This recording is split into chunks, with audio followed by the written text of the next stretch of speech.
అందులో మీరు మళ్ళీ నరసాపురం నుంచి ఈసారి తెలుగుదేశం పార్టీ నుంచి పోటీ చేస్తారని పెద్ద ఎత్తున అన్ని ఛానల్ నుంచి కూడా ఉదయం నుంచి అంటే నేను రాత్రి నుంచి అంతా వార్తలు వస్తూ ఉన్నాయి. సోషల్ మీడియా కూడా ఆ పేర్లను కూడా చక్కర్లు కొడుతున్నాయి. అవును, 13 పేర్లు, 2 జనసేన, 11 ఇది. నేను ముందు నుంచి చెప్తున్నా,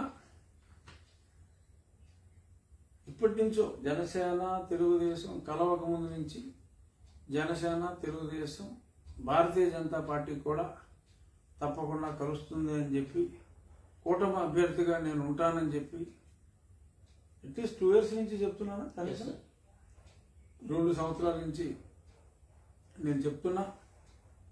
సో అది నిజమే అని చెప్పి ఇవాళ నా పేరే కాదు ఇంకో 12 పేర్లతో నిన్నగాక మొన్న మా పార్టీ ఫిరాయించిన ఆ ఎంపీ పేరుతో సహా జనసేన పార్టీ తరఫున అన్నీ కూడా వచ్చినాయి. మొన్నటిదాకా వైసీపీ సోషల్ మీడియా వాళ్ళు రఘురామకృష్ణరాజు సీట్ ఎవరు అని ఇలా చాలా రాసుకున్నారు. వారికి తెలుగుదేశంలో సీట్ లేదు, జనసేనలో సీట్ లేదు. నేను అప్పుడే చెప్పా, ఒరే పెత్తనవాడగలరా, నువ్వు నా మీద క్యాండిడేట్ని రెడీ చేసుకునిరా, కూటమి తరపున నేనే పోటీ చేస్తున్నాను అని చెప్పా.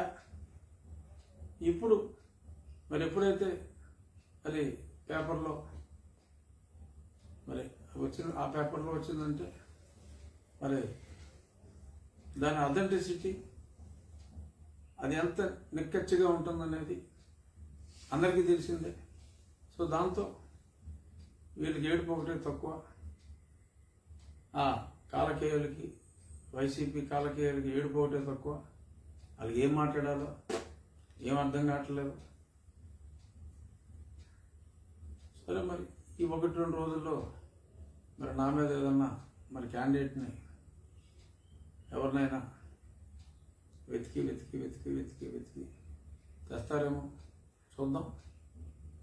నేనైతే వారికి అద్వితీయమైన ప్రజల సంపూర్ణ మద్దతుతో నా నియోజకవర్గంలోని తెలుగుదేశం జనసేన పార్టీ అభిమానుల బలంతో, అలాగే నన్ను అభిమానించే వారి బలంతో ఒక అద్వితీయమైన విజయాన్ని, కూటమికి ఒక మరిచిపోలేని పరాభవాన్ని యువజన శ్రామిక రైతు కాంగ్రెస్ పార్టీకి అందించాలని కొత్త నిశ్చయంతో ఉన్నామమ్మా.